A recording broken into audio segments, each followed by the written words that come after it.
نحمده ونصلي على رسوله الكريم اعوذ بالله من الشيطان الرجيم بسم الله الرحمن الرحيم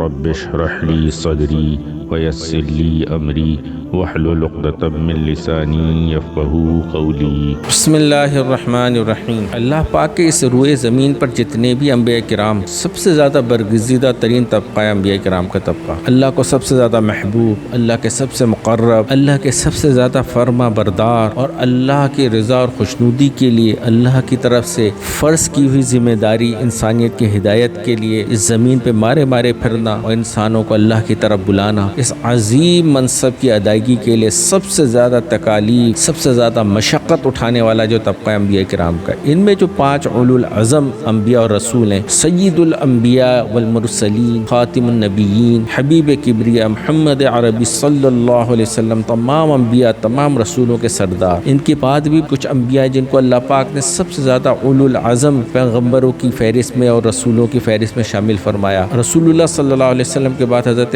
موسیٰ علیہ السلام وہ رسول ہیں، وہ نبی ہیں جنہیں اللہ نے بہت عزت و عظمت سے نوازا، اور قرآن پاک میں اللہ پاک نے تقریباً 28 پارے میں ان کا ذکر فرمایا۔ ان کو اتنی عزت، عظمت اور عروج جو اللہ نے عطا فرمایا، تو ایک موقع پہ خود کیونکہ کلیم اللہ تھے حضرت موسیٰ علیہ السلام، تو اللہ پاک سے فرماتے ہیں، پوچھتے ہیں کہ یا رب کائنات، آپ نے تمام نبیوں اور تمام رسولوں میں بھی جو مجھے اتنی عزت اور عظمت اور بے پناہ حرمت سے نوازا، اس کی کیا وجہ ہے؟ میرا کون سا ایسا عمل ہو سکتا ہے جس کی وجہ سے، کیونکہ انبیاء کرام تو اس بات پہ پورا یقین رکھتے تھے کہ اللہ ہی کی رحمت سے، لا حول ولا قوت الا باللہ، تمام کی تمام حق پر چلنے کی جتنی بھی توفیق ہے میرے اللہ کی طرف سے، اللہ کے نافرمانی سے بچنے کی جتنی طاقت ہے وہ اللہ کی طرف سے۔ تو انبیاء کرام تو اس حقیقت سے سب سے زیادہ واقف تھے، تو اللہ پاک سے پوچھتے ہیں حضرت موسیٰ کلیم اللہ علیہ الصلوۃ والسلام کہ یا اللہ، ایسا کون سا میرا عمل ہے جو آپ کی یا محبوبیت کا باعث ہے کہ آپ نے مجھے انبیاء میں بھی خاص مقام سے نوازا؟ یہ بہت زیادہ اہمیت والی بات ہے، بہت غور سے سمجھنے اور زندگی کا مقصد بنانے والی بات ہے یہ جو موسیٰ علیہ السلام کا یہ واقعہ ہے۔ حضرت موسیٰ علیہ السلام کلیم اللہ کا یہ واقعہ ہر اہل ایمان کے لیے محمد عربی صلی اللہ علیہ وسلم کی خاتم النبیین ہونے کی وجہ سے جتنے بھی متبعین ہیں، جتنے بھی رسول اللہ صلی اللہ علیہ وسلم سے عشق اور محبت کرنے والے، اتباع کرنے والے اور اس کا دعویٰ کرنے والے جتنے بھی اہل ایمان ہیں، مرد ہوں یا عورت، ان کے لیے یہ واقعہ بہت اہمیت رکھتا ہے، اور اس پر عمل اس سے بھی زیادہ اہمیت کا حامل ہے کہ ہم میں سے ہر ایک اس واقعے کی وجہ سے اس بات کو سمجھے کہ ہمارا مقام کیا ہے، مرتبہ کیا ہے، اور اللہ کی نظر میں محبوبیت کے حصول کے لیے کون سا ایک صرف کرائٹیریا ہے جسے ہم پورا کر لیں تو اللہ کی اس محبوبیت کے درجے کو حاصل کر سکتے ہیں جو کہ اللہ کے یہاں سب سے زیادہ مطلوب ہے۔ کہ موسیٰ علیہ السلام خود پوچھ رہے ہیں اللہ پاک سے کہ یا رب کائنات، وہ کون سا میرا عمل ہے؟ حضرت موسیٰ علیہ السلام کو اللہ پاک ایک واقعہ ان کی زندگی کا یاد دلا رہے۔ ایک موقع پہ حضرت موسیٰ علیہ السلام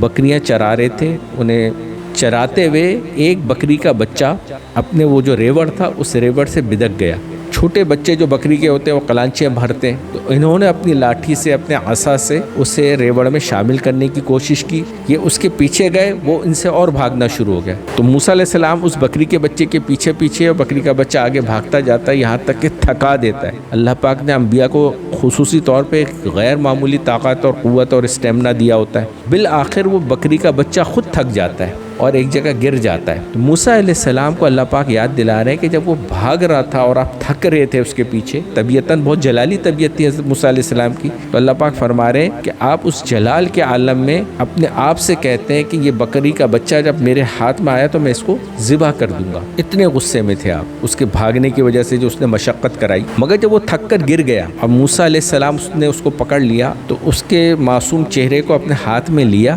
اور اس سے کہنے لگے کہ معصوم، میں تو تجھے بھیڑیوں کے ریوڑ سے بچانے کے لیے اپنی بکریوں کے ساتھ شامل کرنا چاہ رہا تھا، تو مجھے سے بھاگ رہا ہے، میں تیرا خیر خواہ، تو جدھر بھاگ رہا ہے وہاں تیری موت ہے۔ تو بھیڑیوں کے نرغے میں جا سکتا تھا، اگر تو اس ریوڑ سے بچھڑ جاتا، اکیلا ہو جاتا اور میں تجھے چھوڑ دیتا، اپنی موت کی طرف جا رہا تھا، اور میں تو تجھے اس ہلاکت اور موت سے بچانے کے لیے اس ریوڑ کی طرف لے کے آ رہا، تو مجھ سے ہی بھاگ رہا ہے۔ جو تجھے بچانا چاہتا ہے، جو تیرا خیر خواہ ہے واقعی، اسی خیر خواہ خواہ سے تو بھاگ رہا ہے، یہ کہہ کے اس کے ماتھے کو چوما حضرت موسیٰ علیہ السلام نے۔ تو موسیٰ علیہ السلام سے اللہ پاک یہ واقعہ پورا یاد دلاتے ہیں، اور اس واقعے کی یاد دلانے کے بعد موسیٰ علیہ السلام سے اللہ پاک فرماتے ہیں کہ موسیٰ، میں اپنے بندوں پر ایسا ہی شفیق، ایسا ہی کریم، ایسا ہی محبت کرنے والے شخص کو نبی بناتا ہوں جسے اس بات کا علم ہو۔ اللہ پاک فرماتے ہیں کہ میں اپنے بندوں کی ہدایت کے لیے جنہیں انبیاء کے طور پر مبعوث کرتا ہوں، چنتا ہوں، اللہ پاک کے چنے ہوئے بندے ہوتے ہیں انبیاء کرام، یہ جو برگزیدہ ترین لوگ تھے، ان میں یہی صفت میری سب سے بڑی ترجیح ہے کہ میرے بندے ایسے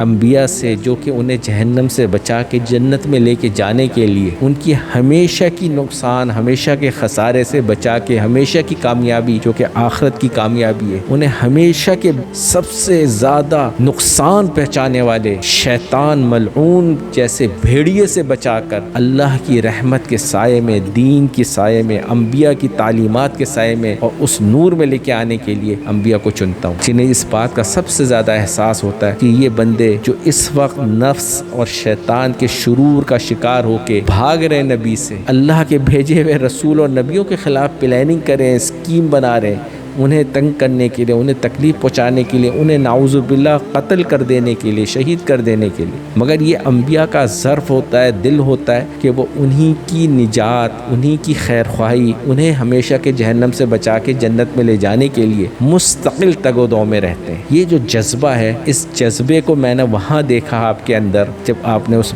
معصوم بکری کے بچے کے اوپر اپنی شفقت اور رحمت کو آپ مظاہرہ کیا، حالانکہ آپ اس بات پہ قادر تھے کہ جب وہ آپ کے ہاتھ میں آ گیا تو آپ اپنے اندر جو غصہ آیا ہوا تھا اس کے تھکانے کی وجہ سے اسے ذبح کر دیتے، اسے سزا دے دیتے، مگر آپ کو وہ اپنی خیر خواہی یاد تھی کہ میں اس ریوڑ کا محافظ اور نگہبان ہوں، اس میں سے ہر بکری کا بچہ ہو، بکری ہو، یہ نادان ہے، اس کے شعور میں کمی ہے، اس کی حفاظت کی ذمہ داری میری ہے، مجھے اس کی حفاظت کرنی ہے، مجھے اس کی خیر خواہی کرنی ہے۔ حضرت موسیٰ علیہ السلام کے اندر جو یہ جذبہ تھا، اس جذبے کی وجہ سے انبیاء اور رسولوں میں بھی انہیں خاص ممتاز مقام سے نوازا کہ محمد عربی حبیب کبریا خاتم النبیین صلی اللہ علیہ وسلم کے بعد جس رسول کو اللہ نے سب سے زیادہ عزت، عظمت اور حرمت سے نوازا، اور قرآن پاک میں جن کے واقعات کو مومنین کی ہدایت کے لیے، ان کے مشعل راہ کے لیے بار بار ذکر کیا، وہ حضرت موسیٰ علیہ السلام ہے۔ اور جذبہ کون سا ہے پیچھے کہ یہ جو شعور سے عاری لوگ ہیں، جتنے بھی امتی، موسیٰ علیہ السلام کے امتی بھی اسی طرح تھے، تو بار بار موسیٰ علیہ السلام انہیں خیر خواہی کی طرف بلاتے ہیں، ان کی خیر خواہی، ان کی آخرت کی نجات، ان کی دنیا اور آخرت کی کامیابی وہ بار بار سمجھاتے ہیں، اور وہ انبیاء سے اور اپنے نبیوں سے ہی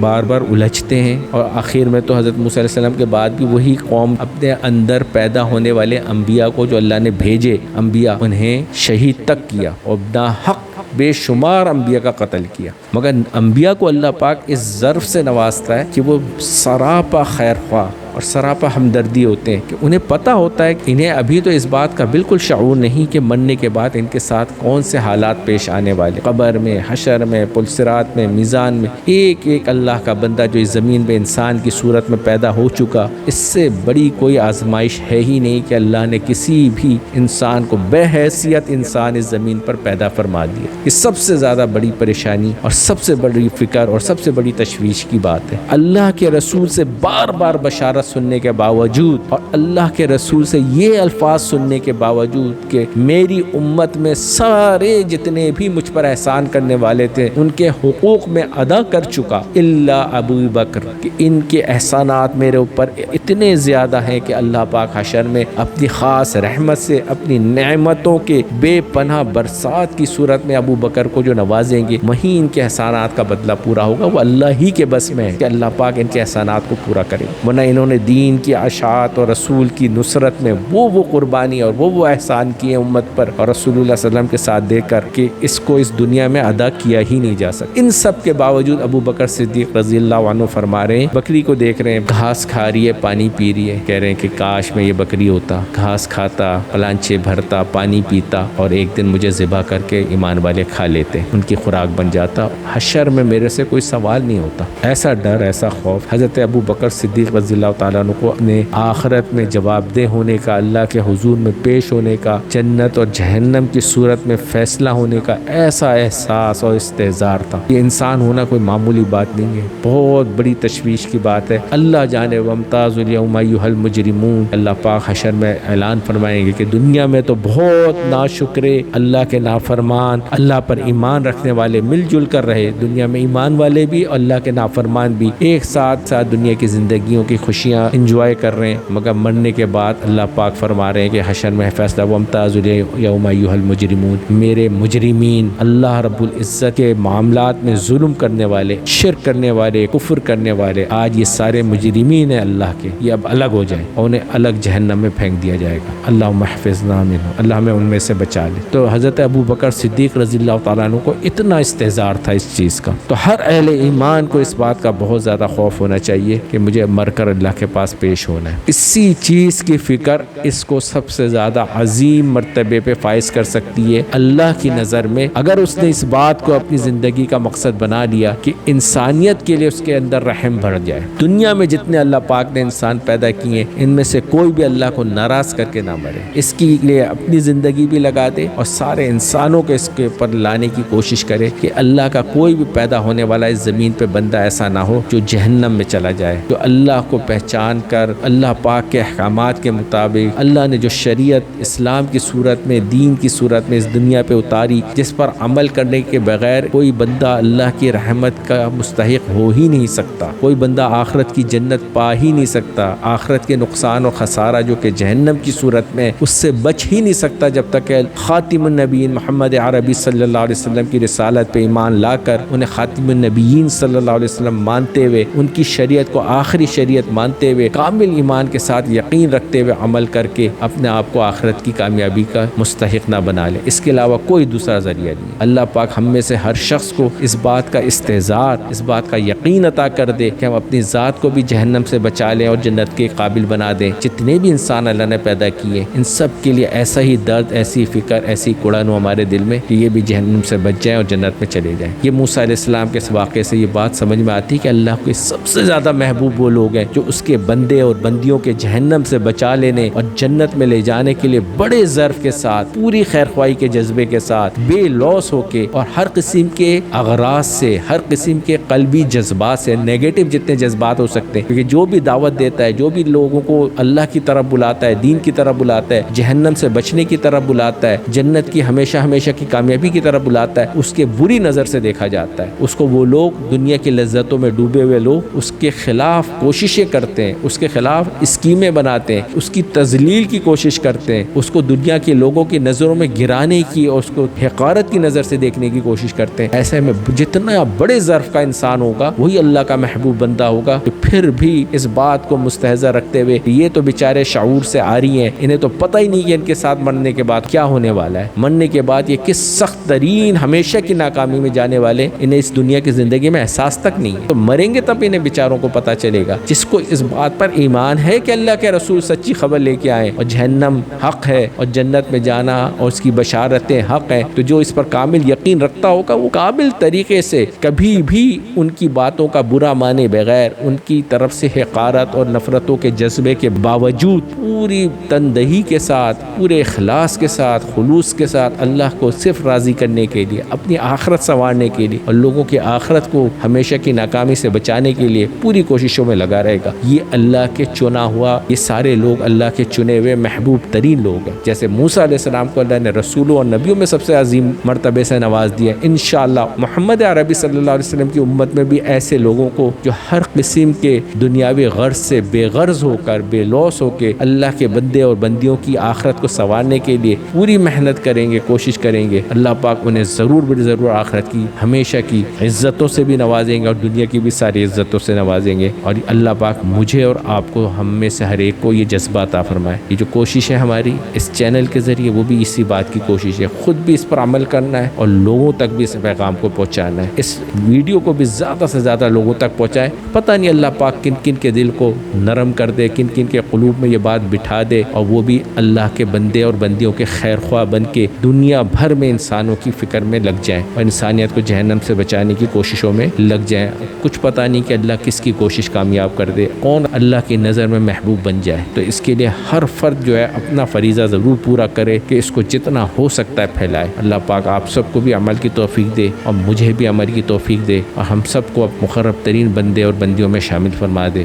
وما علینا الا البلاغ المبین. اس چینل مرشد روبل خان کو سبسکرائب کیجیے اور اپنے فیملی اینڈ فرینڈ زون میں اسے شیئر کیجیے. دین پر عمل کرنا ہی ہماری ذمہ داری نہیں بلکہ اسے دوسرے لوگوں تک پہنچانا بھی ہماری ہی ذمہ داری ہے.